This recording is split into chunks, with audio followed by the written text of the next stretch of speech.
Happy Monday. This is Pastor Howie with a Monday edition of Lectionary Thoughts.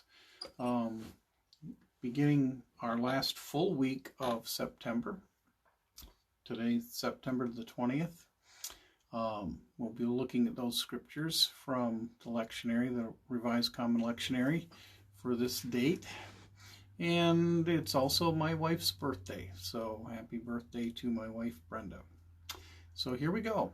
Today we begin with Psalm 128, and then I am referring to Proverbs 27, and I will post that for you to look at yourselves if you like. And it's a long passage. I'm not going to read the whole passage. I'm going to read Proverbs chapter 27 and verse 1 because it ties in with Psalm 28, and it also ties in with the passage we're going to be looking at from James, all about wisdom and all about the blessedness of coming to the place where we fear the Lord. And of course, fear doesn't mean that we are somehow or another afraid of God. Though there is wisdom in being afraid of God. He is a powerful God. But James doesn't talk about that. The Proverbs doesn't talk about that.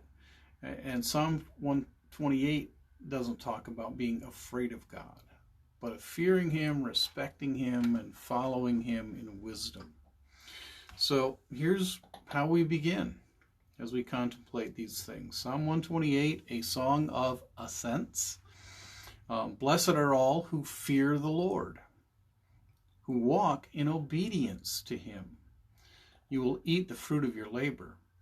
Blessings and prosperity will be yours. Your wife will be like a fruitful vine. Within your house, your children will be like olive shoots around your table. Yes, this will be the blessing for the man who fears the Lord. May the Lord bless you from Zion. May you see the prosperity of Jerusalem all the days of your life. May you live to see your children's children.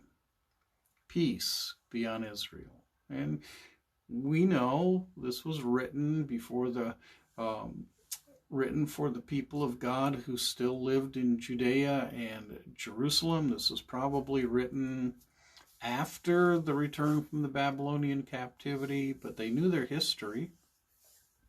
And they knew the history of not fearing, respecting, and obeying God, which brought about the Babylonian captivity. The book of Proverbs was written before the Babylonian captivity, either written by or compiled by King Solomon, the son of David. And he tells us something that's related in Proverbs 27 to some wisdom from James. And the passage from James is James chapter 4, 8 through 17. But this is what he says. And chapter 27 of Proverbs is just a whole list of Proverbs. So I'm not going to read it all. You can read that on your own. But it is filled with wisdom, practical wisdom. But the first verse says, "Do not boast about tomorrow, for you do not know what a day may bring." And that's part of our fear of the Lord, because only the Lord knows what's going to happen tomorrow. And He, of course, prepares us and carries us through whatever happens today, tomorrow, the next day. And so we trust in Him. And that's part of fearing. We respect Him. We trust Him. We obey Him. And then James 4, 8 through 17 wraps today up with these verses. Come near to God, and He will come near to you. Wash your hands, you sinners, and purify your hearts, you double-minded. Grieve, mourn, and wail. Change your laughter to mourning and your joy to gloom. Humble yourselves before the Lord, and He will lift you up. Brothers and sisters, do not slander one another. Anyone who speaks against a brother or sister or judges them speaks against the law and judges it. When you judge the law, you are not keeping it, but sitting in judgment on it. There is only one lawgiver and judge, the one who is able to save and destroy. But you, who are you to judge your neighbor? Now listen, you who say today or tomorrow we will go to this city and spend a year there, carry on business and make money. Why? You don't even know what will happen tomorrow. What is your life? You are a mist that appears for a little while and then vanishes. Instead, you ought to say, if it is the Lord's will, we will live and do this or that. As it is, you boast in your arrogant schemes. All such boasting is evil. If anyone then knows the good they ought to do and doesn't do it, it is sin for them.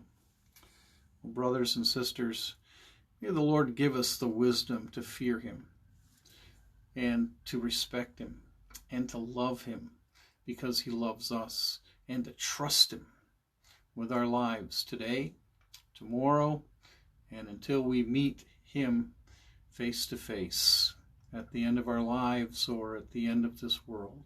Even so come, Lord Jesus. You are the embodiment of wisdom, and may your wisdom be our wisdom. God bless you, and we'll see you tomorrow, Lord willing.